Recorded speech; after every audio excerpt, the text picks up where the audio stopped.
There is a hadith of our beloved Prophet Muhammad, may peace and blessings be upon him, wherein Umar radiallahu anhu, he was reciting certain manuscript of a part of some other religion.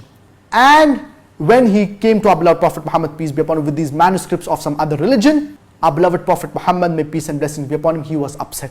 So why was our beloved Prophet Muhammad, peace be upon him, upset? Because a person should not use the scriptures of the other religions as a source of guidance.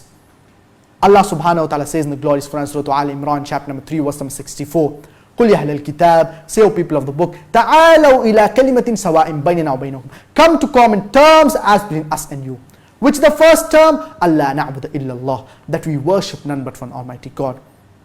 This verse of the glorious Quran, according to me, it is the master key for doing dawah. It shows us how to talk to different types of people, people of different religions. And Allah subhanahu wa ta'ala, in this verse, He is telling us to come to common terms with the people of the book.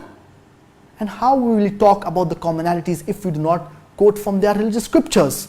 So that's the reason when an individual is quoting from the scriptures of the other religions, it should be for the purpose of dawah. We should not use the scriptures of the other religions as a source of guidance.